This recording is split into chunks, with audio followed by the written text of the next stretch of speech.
in a way, it feels like our duty to kind of commemorate the old school style too. With the like you said, the VHSs, cassettes, anything that's kind of old school. We kind of have this almost like I said, it's almost like a duty to really preserve that so the next generation could kind of understand.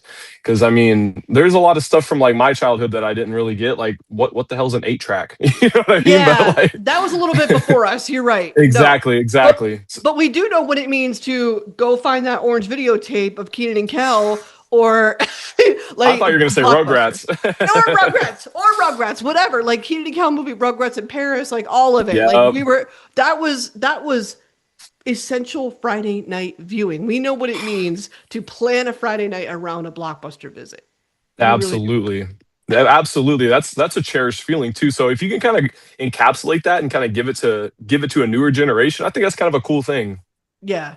Are those some of the reasons why you think that it's important to incorporate it in your marketing, for lack of a better term, in your promo?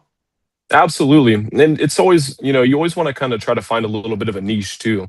You always want to find your thing. And like I said, all of us are close to 30, so we all experience that. So it's kind of something that we all bond over, like, oh, I wish we was 2008 sometimes. Like me and Jake are super into WWE and we'll talk about like really old wrestling matches and stuff back from, when we were little kids.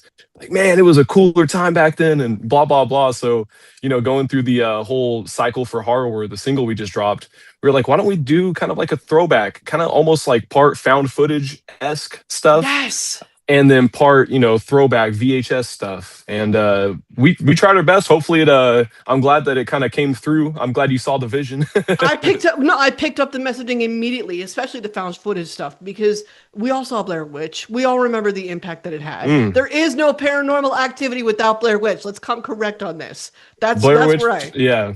That is my top three favorite movies of all time. It's second to Forrest Gump, but but yeah, exactly. That kind of when that dropped, I remember being a little kid and being scared as hell of that movie. Like, I am Yes. not watching that. I am cool. And then one of my good friends, we were just cutting it up one day and we were talking about our favorite movies.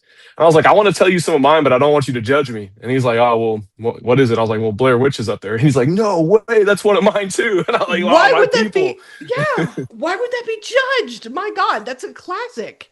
I have found so many people that dislike that movie. It's insane. Like, there's some real haters in this world. That's all I got to say. We really do. Okay, so all of you got together and said we need to let these hoes know. We need to let That's them really know, and it. we need to do. And when it comes to promoting what we're doing, the new singles, all of that, we need to do some callbacks to some of those things that we found memorable.